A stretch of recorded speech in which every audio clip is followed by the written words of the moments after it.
अखिल भारतीय राज्य सरकारी कर्मचारी महासंघ के राष्ट्रीय अध्यक्ष सुभाष लांबा ने कहा कि लोकसभा चुनाव में भाजपा को मिली हार में कर्मचारियों की भारी नाराजगी भी प्रमुख कारण रही। उन्होंने यह बताया कि रविवार को मनसा गैलेक्सी कानपुर में Uttar Pradesh federation of ministerial service association के राज्य महामंत्री एवं अखिल भारतीय राज्य सरकारी कर्मचारी महासंघ के राष्ट्रीय सचिव पुनीत कुमार त्रिपाठी के विदाई समारोह के अवसर पर पत्रकारों से बातचीत करते हुए का विदाई समारोह कार्यक्रम की अध्यक्षता उत्तर प्रदेश राज्य कर्मचारी महासंघ के राज्य प्रधान कमल अग्रवाल ने की। कार्यक्रम में अखिल भारतीय राज्य सरकारी पेंशनर्स महासंघ के राष्ट्रीय उपाध्यक्ष एसपी सिंह, महासंघ के उपाध्यक्ष कमलेश मिश्रा, एनईसी सदस्य मोहम्मद अफीक, उत्तर प्रदेश राज्य कर्मचारी महासंघ के महामंत्री अशोक सिंह, नरेंद्र प्रताप सिंह आदि मौजूद थे। मैं कमल अग्रवाल, सह संरक्षक, उत्तर प्रदेश लोक निर्माण विभाग मिनिस्ट्रियल एसोसिएशन। हमारे मिनिस्ट्रियल एसोसिएशन में के अंतर्गत हमारे यहाँ लोक निर्माण विभाग में लगभग 5000 से ज़्यादा मिनिस्ट्रियल कर्मचारी हैं, जिसमें प्रथम सबसे सीनियर हमारे पुनीत कुमार त्रिपाठी जी, जो लोक निर्माण विभाग में वरिष्ठ प्रशासनिक अधिकारी के पद पर कानपुर में कार्यरत हैं, तो अपनी 60 वर्ष की अध्यवस्था आयु पूरी कर आज सेवानिवृत्त हो रहे हैं। और हमारे पुनीत कुमार त्रिपाठी जी कर्मचारियों के लिए संघर्ष करते रहे हैं। प्रांतीय महामंत्री उत्तर प्रदेश लोक निर्माण विभाग मिनिस्ट्रियल एसोसिएशन पर रहे, कार्यकारी अध्यक्ष रहे और वर्तमान में संरक्षक भी हैं लोक निर्माण विभाग मिनिस्ट्रियल एसोसिएशन के, और राष्ट्रीय सचिव अखिल भारतीय सरकारी राज्य कर्मचारी महासंघ हैं।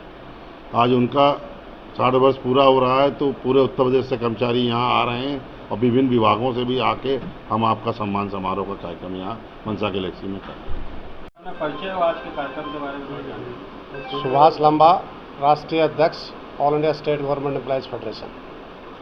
हम अभी पिछले दिनों पार्लियामेंट का चुनाव हुआ है और जो 400 पार का नारा दे रहे थे, उस भाजपा को साधारण बहुमत भी नहीं मिला। हम ये कह रहे हैं कि सरकार इस हार से सबक ले और अन्य मुद्दों के साथ साथ जो कर्मचारियों के मुद्दे हैं, क्योंकि मालूम है कि केंद्र सरकार ने 8वां पे कमीशन के गठन के लिए मना कर दिया।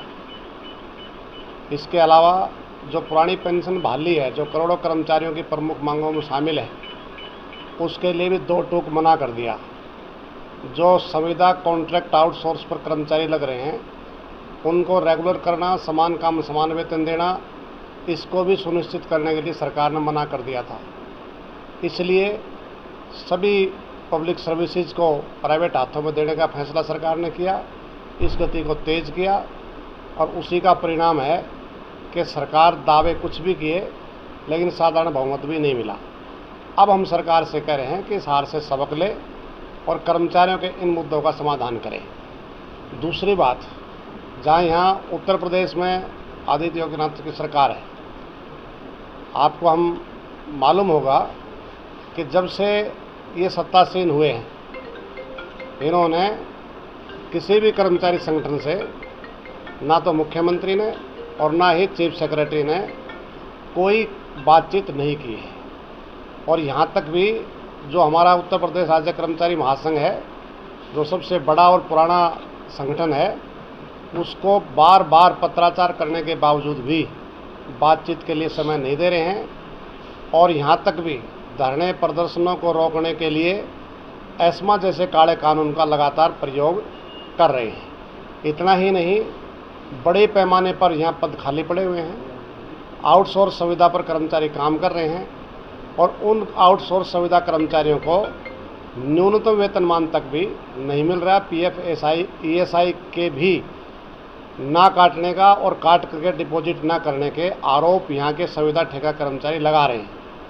तो ये जो भ्रष्टाचार की बात करते हैं कि 0 टॉलरेंस पर सरकार चलेगी, तो क्या इस सरकार को ये दिखाई नहीं देता कि जो संविदा आउटसोर्स पर कर्मचारी लग रहे हैं, जो सरकार के खजाने से पैसा निकल रहा है, उन ठेका सुविधा कर्मचारियों के पास भी जा रहा है, नहीं जा रहा है। तो इसलिए निश्चित तौर से उत्तर प्रदेश के कर्मचारी भी सरकार से नाराज़ हैं।